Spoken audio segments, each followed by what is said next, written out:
La Copa Catalana Internacional de BTT Gran Premi Massi visitava una de les seus habituals del calendari a les darreres edicions per celebrar una de les proves decisives de la temporada. El certamen arribava a aquesta localitat de la Catalunya central situada a la comarca de l'Anoia per disputar la 6ª i penúltima cursa de l'any. Tot i les pluges caigudes els dies anteriors sobre la regió, finalment la competició es duria a terme amb unes condicions meteorològiques excel·lents, amb sol i temperatures que superarien generosament els 20 graus. El circuit presentava una de les longituds més llargues del calendari amb una corda de més de 9 quilòmetres. El terreny va suportar notablement l'aigua i el pas dels corredors, tot i que en alguns punts apareguessin primes capes de fang. La cita va congregar la millor representació del ciclisme de muntanya català, però també un bon grapat de corredors vinguts de diverses regions espanyoles. Marc Traité defensava el liderat del Gran Premi Massi obtingut en el primer terç del campionat, però seguit de prop per David Lozano i Joan Jordella. Més tranquil·la es presentava Anna Villar aquesta cita, on fins i tot podia sentenciar definitivament el debat pel títol.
Joan Jordella, al costat de Marc Traité i Guillem Muñoz, protagonitzarien un apassionant tram final de cursa.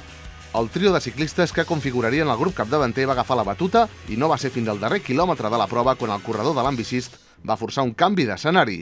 Jordella, campió d'Espanya de policies i bombers, imprimia una velocitat més i despenjava Muñoz de la lluita pel triomf. Tampoc Traité era capaç de seguir la ràpida roda d'un Jordella llançat i acabaria deixant escapar el corredor de l'equip ambicist, que s'emportaria la victòria amb un temps d'1 hora 37 minuts i 11 segons després de 4 girs al recorregut i cobrint una distància de 38 quilòmetres.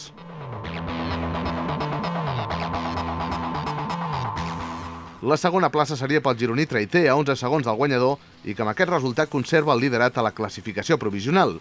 Muñoz acabaria en el tercer lloc, a una mica més d'1 minut del vencedor. Amb aquesta victòria, la primera de la temporada, Jordella escala fins al segon lloc i relega la tercera posició a David Lozano. El Marc Traité ha trencat la cursa, ha imprimit un ritme fort, ens hem quedat el Guillem Muñoz, el Marc i jo davant, i bueno, hem anat alternant les posicions. La veritat és que el Marc és el que s'ha desgastat més i el que ha tirat més tota la carrera. I al final, cap a les últimes pujades, he apretat i la veritat és que tampoc m'ho ha lluitat gaire. Sembla que li ha semblat bé que guanyés jo i així ha sigut i la veritat és que molt content. I bé, hem afrontat la carrera amb ganes i amb ganes de mantenir el liderat, no? He donat la cara en tot moment, m'he sentit fort i bé, no? Tirant, en Joan ha fotut un cop de mà i bueno, s'ha merescut la victòria. Per mi de fàbula, he sumat un bon grapat de punts i doncs suposo que mantindré el liderat.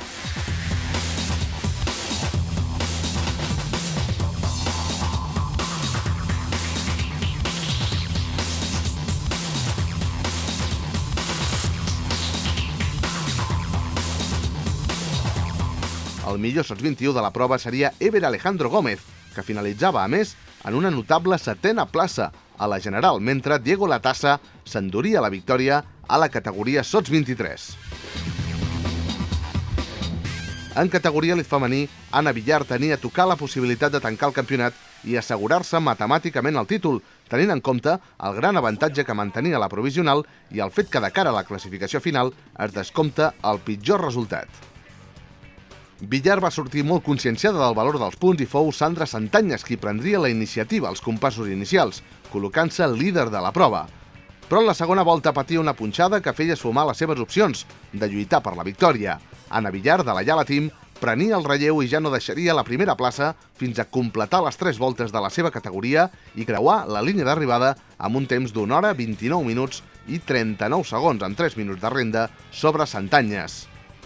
Maria Mercè Pazos, l'única que tenia possibilitats encara que minces de lluitar pel primer lloc de la general en billar, conservava la tercera plaça després d'un aferrissat pols amb Cristina Mascarreras i aconseguia assegurar el darrer esgrau del podi amb una diferència de tan sols 7 segons. He passat una nit una mica així potxa i, hem sortit, hem intentat aguantar el tipus i bé. La cursa en general, bastant bé. Cap al final de carrera han millorat una mica les sensacions i al final ha sortit una bona carrera. He intentat aguantar l'Anna i l'Alessandra una mica, que ja sé que és impossible, però com a mínim m'han portat mitja cursa i fins que he pogut apretar una mica i la Cristina s'ha quedat.